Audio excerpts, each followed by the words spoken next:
नमस्कार मित्रांनो, तर आज आपण ऐकणार आहोत धम्मपदातील थुल्ल तिस्स स्थविरांची कथा। खूप जुनी कथा आहे, पण आजही तितकीच खरी आहे। श्रावस्तीला जेतवन नावाचे एक मोठे बुद्ध विहार होते। तेथे अनेक भिक्खू राहत होते। त्यांच्यातच एक भिक्खू होता थुल्ल तिस्स नावाचा। पण तो साधा भिक्खू नव्हता बरं का। तो स्वतः भगवान बुद्धांचा चुलत भाऊ होता। पण एक गोष्ट होती, तो इतर भिक्खूंशी नीट वागत नसे।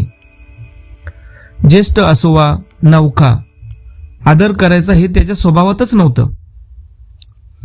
एके दिवशी काय झालं माहितीये, दूरवरून काही अनुभवी आणि ज्येष्ठ भिक्खू जेतवनात आले होते।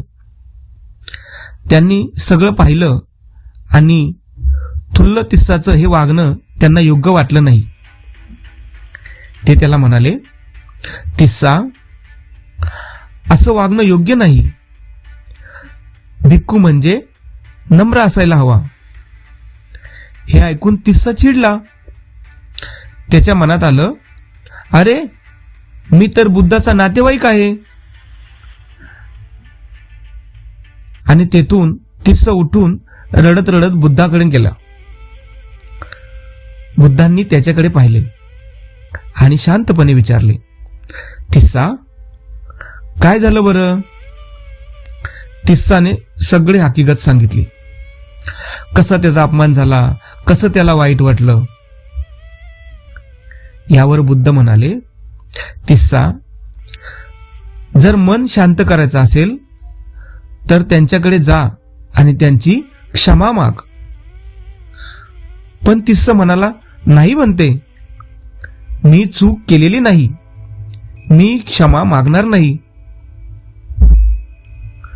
तेव्हा बुद्ध थोडे गंभीर झाले आणि म्हणाले, तिस्सा, हे पहिल्यांदाच घडत नाही। तू पूर्वजन्मीही असाच होतास। राग धरून ठेवला की तो तुला जाळतो। आणि मग बुद्धांनी तिस्साला एक गाथा सांगितली।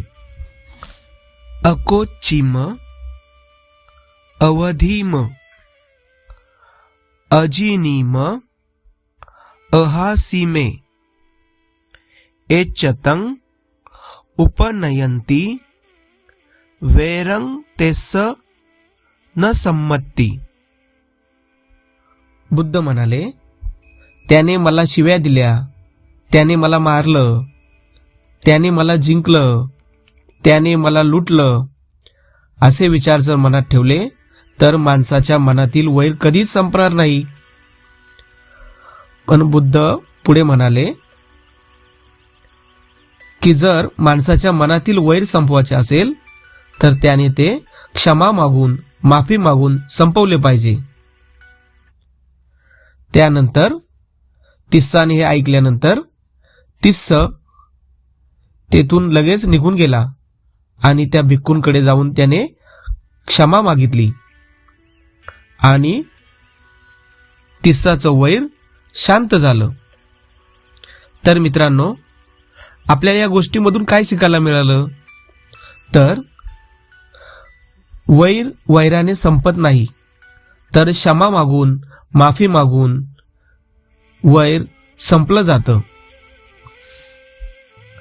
तुम्हाला ही धम्मपदातील थुल्ल तिस्साची कथा आवडली असेल तर लाईक करा, कमेंट करा आणि अजून आपल्या चॅनलला सबस्क्राईब केलं नसेल तर सबस्क्राईब करा। धन्यवाद।